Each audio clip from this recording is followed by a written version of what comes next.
getting money, getting payments, financial payments, than there were Holocaust people who died, allegedly among the Jews. Where did all these people come from?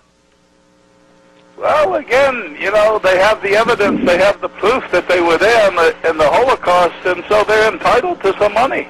So in other words, you Jews say 6 million were killed in the concentration camps, and yet there's almost 6 million that are still receiving funds from Germany and other funding, and that's 12 million. Now, how does 12 million come out of 3 million?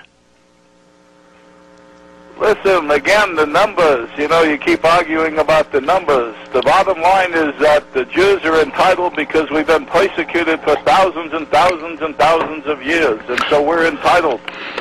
Even 100 years from now, there'll be people collecting money on the Holocaust because of that lousy boy Hitler over there. He was a bad boy. Now, let me ask you a question about this, because this is very important. You know, we've gotten into a lot of very interesting information. We're going to get into more here in the very near future, but Rabbi Finkelstein, this country, the United States of America, is in real deep trouble right now financially, and I kind of want to know what you're telling the other Jews in that, in regards to, because I know Jews don't have any loyalty to nothing but gold and silver, especially gold. What are the synagogues teaching the Jews in America today as to the course of where this country is heading? Well, it's like this. You know, America, it served its purpose for us for a while. We made a lot of shekels here. We made a lot of interest off the shekels. But we can get cheaper labor in China. We can get cheaper labor in India. Why should we pay the white race goyim here in America any money when we can make a better deal over there? It's all about shekels. You know, I want to get into that about shekels and interest and everything, and this is very interesting that you bring it up, because I noticed that there's a lot of investment by Jewish financiers into Asia, most parts of Asia. Now, I also know that Jewry is an Asiatic race. Is this correct? Well, we're really all over the world, but yeah, I guess you could say we started in Asia. Yes, that's right. Now, the Hebrews did not start there, and the Israelites didn't start there. You really have no bearing to being the Hebrews or the Israelites. You are not the dispersed nations, plural, of the tribes of Jacob, who was surnamed Israel. Actually, the con game that you have brought on to this country and the world for many years, and it's been a good con, it's been a good con game, is that you're allegedly God's chosen people. We are God's chosen people. It's just that most Jews don't like to admit it, but our God is Lucifer. Your God is gold. Well, that's what we like, is lots of gold, lots of shekels, some American Express cards. You know, we like to spend, we like to have a good time. We let the goyim do the work, and we have a party. Oh, in other words, free foreign aid, free housing, free food, and you just let the other races be your goyim cattle slaves. Is this correct? That's what they want, so we let them be that. And this is what's coming and planned in this country too, isn't it, the United States? Well, this country here, we're going to brown this country up. We're bringing all the Mexicans and all the Hispanics across the border. They're interbreeding, especially with a lot of the white women, the shiksas as we call them, and they're interbreeding with them. Pretty soon there won't be a white race, it will be all brown. And talking about race, you are a race, Rabbi Finkelstein, but you are a Heinz 57 mongrel race of Asiatic blood. Is this correct? Well, there's Jews everywhere in the world. We interbreed with all the good-looking women in every country we go into. All the good-looking women, all they care about is we buy them a few diamonds, not that they're worth anything. We mark that industry up real big.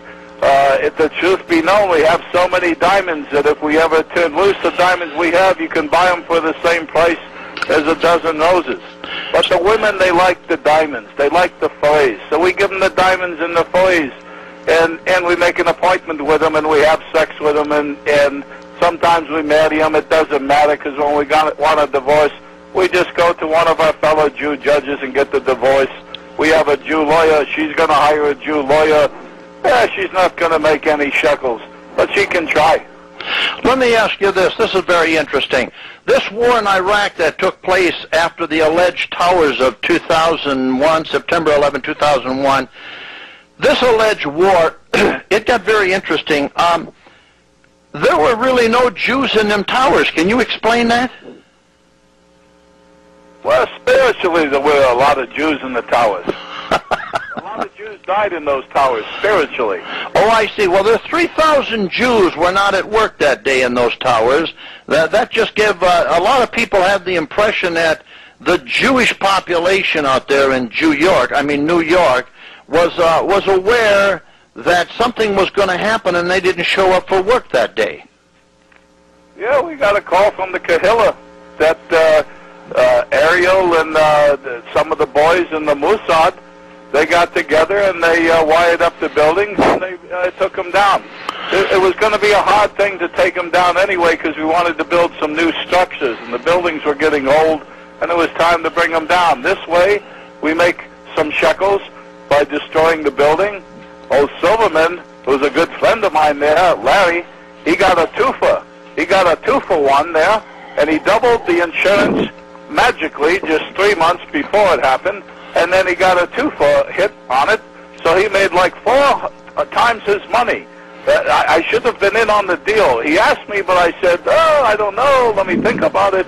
It took a little too long for me to think about it, and he pulled the plug. He pulled it, as they say, and so the buildings come down.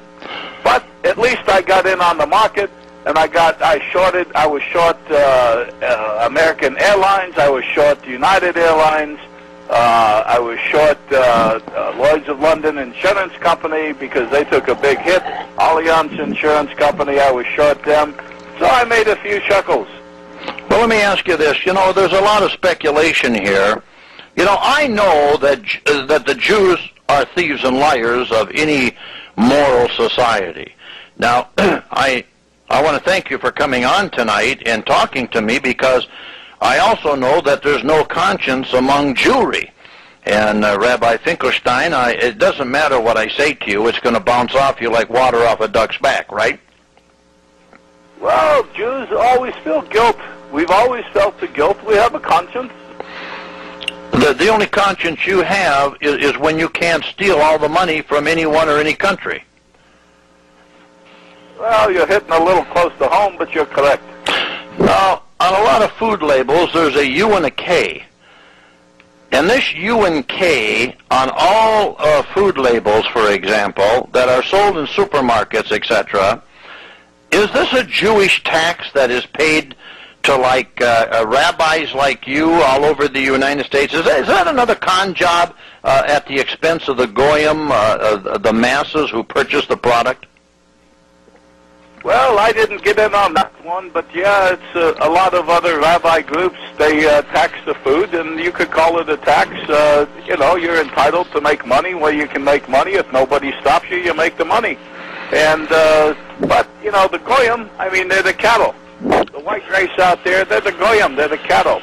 And so if we want to make money off of feeding our cattle, who's to say that that's wrong? Well, let me ask you, what's the greatest fear of the people that you have in your synagogue, Rabbi Finkelstein? What is the greatest fear that the Jews in mass are facing on the East Coast? Well, the worst thing is if we hang around. Our old buddy up there in the Federal Reserve, Alan, he's going to pull the plug on this U.S. dollar. And we want to make sure that we're into Swiss francs or into euros or Japanese yen or something before that happens. We'll get the call from the Kahila. We're liquidating now, little by little. A couple of other goyim that they're good, bought and paid for Shabbos goy. the Bill Gates fellow from the computer place, and the Warren Buffett. Both of them, they got out of U.S.